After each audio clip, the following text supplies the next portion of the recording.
Hay algo profundamente inquietante en la sociedad moderna, y la verdad siento que no se está discutiendo lo suficiente. Me refiero al altísimo nivel de fanatismo político que impera en todos lados. Para entenderlo, vamos a dejar de lado el ruido mediático por un rato y vamos a adoptar la perspectiva de un sociólogo. En este análisis la idea es desglosar la arquitectura del poder y enfocarnos en cómo funcionan realmente las estructuras que rigen el día a día. Así que preparémonos para desarmar unas cuantas ilusiones que solemos dar por sentadas. Para empezar, sumerjámonos en esto con una pregunta que debería incomodarnos profundamente. ¿Por qué elevamos a los políticos al estatus de ídolos en lugar de tratarlos simplemente como administradores? Es fascinante y a la vez preocupante observar cómo se construyen estas figuras míticas. Un político no es un líder espiritual, es, en términos muy concretos, alguien encargado de administrar poder dentro de un sistema que ya tiene reglas preestablecidas. Sin embargo, el comportamiento colectivo a menudo los trata como entidades capaces de obrar milagros, ignorando por completo la inmensa maquinaria estructural que los rodea. Y bueno, esta idealización es básicamente el primer ladrillo en la pared que separa a la población de una verdadera participación. Entonces, el punto crucial aquí es entender qué significa realmente este comportamiento. A ver, el fanatismo político no se trata de tener una postura ideológica sólida o de militar una idea con convicción. Es algo mucho más peligroso. Es la defensa ciega, emocional e irracional de las figuras de poder. Y es vital comprender que esto no es un problema de capacidad intelectual, para nada. Más bien, es una especie de rendición emocional que simplifica la realidad. Literalmente, nos evita el tremendo esfuerzo mental que requiere cuestionar las cosas constantemente. Cuando la mente asume una postura fanática, la complejidad del mundo se reduce a un simple partido de buenos contra malos. Y eso, inevitablemente, paraliza cualquier avance real en la comprensión de nuestro entorno. Y como vemos acá, existe un contraste abismal. El fanatismo es, por definición, el camino de menor resistencia. Simplifica todo y delega la responsabilidad completa en esa figura de poder idolatrada. Es un atajo mental.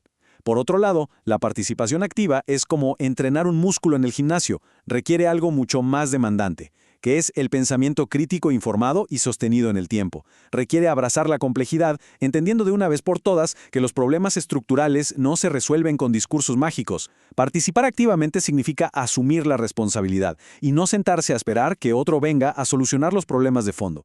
En resumen, el fanatismo es súper funcional para mantener las cosas exactamente como están, mientras que la participación es el motor indispensable para transformarlas.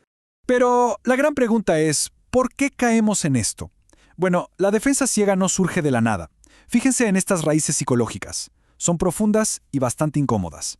Hablamos de la necesidad humana de pertenencia, el miedo subyacente a la incertidumbre, la enorme frustración ante condiciones de vida que son difíciles, y sobre todo, cómo las personas atan su propia identidad a una figura política.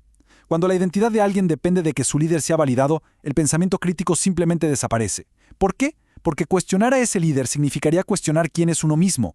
Es un mecanismo de defensa psicológico que resulta ser catastrófico para cualquier análisis objetivo de la realidad. Ahora, si escalamos esto a un nivel macro, nos topamos con una gran verdad sobre cómo operan los estados modernos. Mientras la gente invierte una energía inmensa discutiendo nombres propios, colores partidarios y metiéndose en debates completamente vacíos, el verdadero funcionamiento del poder pasa por otro lado, pasa totalmente desapercibido. La atención se desvía hacia el espectáculo. O sea, mientras las multitudes defienden a sus ídolos, las decisiones que realmente moldean el tejido social, la economía y las estructuras de nuestro mundo se toman tras bambalinas, lejísimos del ruido de las campañas. El espectáculo político es, francamente, la cortina de humo perfecta para ocultar la verdadera maquinaria.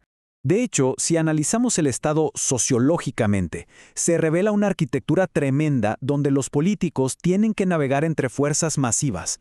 Por un lado, están las presiones estructurales implacables como los intereses económicos, los lobbies financieros y una influencia corporativa brutal. Esas son las presiones reales que dictan lo que se puede hacer. Y por el otro lado, tenemos la realidad política diaria, con sus márgenes de acción reales, sus disputas internas y las tensiones propias del poder. Entender que el Estado no opera en el vacío y que las decisiones frecuentemente priorizan los grandes negocios requiere una visión panorámica. Y lamentablemente, la típica pelea de hinchadas políticas simplemente no nos permite tener esa visión. Pero ojo acá, porque hay un matiz fundamental. Reducir todo a la frase cliché de que absolutamente todos los políticos son simples títeres es una lectura peligrosamente incompleta. Borra toda la complejidad del asunto. Es vital notar que abrazar un cinismo total es una trampa enorme. El cinismo absoluto termina siendo igual de funcional al sistema que el fanatismo ciego del que hablábamos. ¿Por qué? Bueno, porque cuando asumimos que todo está predeterminado y que nada puede cambiar, lo que nace es la apatía total. Creer que todos son títeres sin capacidad de decisión nos deja en una posición súper pasiva, aceptando la derrota antes de siquiera empezar. ¿Y adivinen qué? Los sistemas injustos se nutren exactamente de esa desesperanza para seguir operando sin problemas. Y esta trampa nos mete en un ciclo de frustración social que a esta altura es casi predecible. Paso 1. Delegamos el poder a una figura que se ha vuelto casi mítica gracias a un marketing político brillante. Paso 2. Idealizamos esa figura cargándola de expectativas que son literalmente imposibles de cumplir.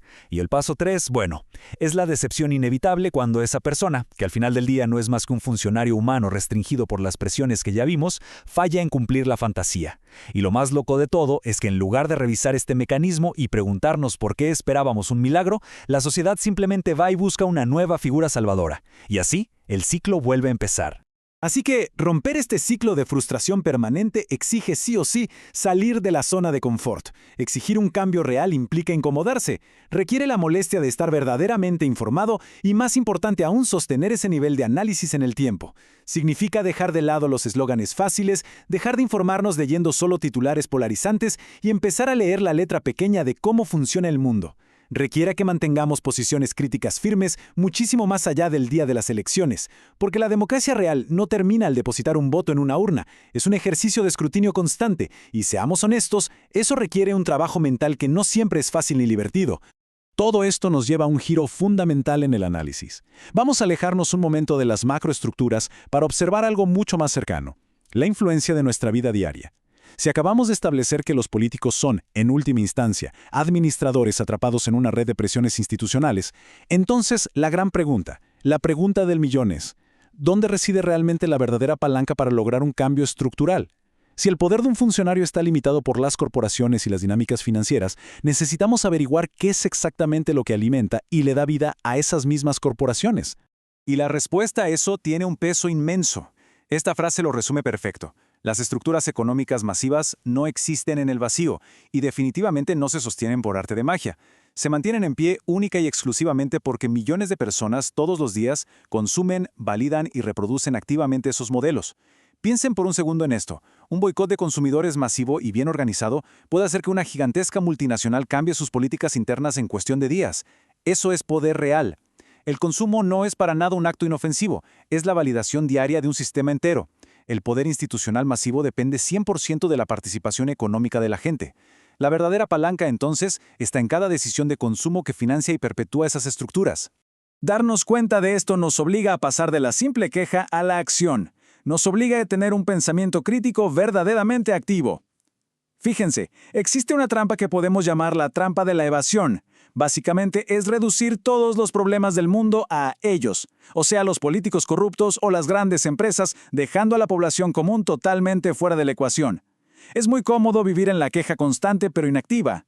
Sin embargo, el verdadero despertar, por llamarlo de alguna manera, requiere traducir esa conciencia en un criterio propio, en acciones concretas y sobre todo en coherencia a la hora de consumir.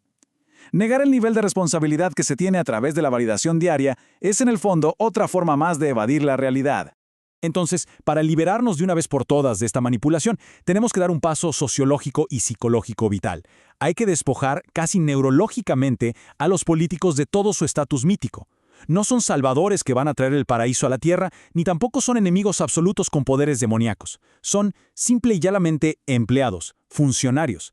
Una sociedad que no logra internalizar este concepto básico va a estar eternamente condenada a ser manipulable, yendo de un extremo al otro como un péndulo. Comprender el verdadero rol, y especialmente las limitaciones de quienes gobiernan, es el primer paso absolutamente indispensable hacia una madurez política real.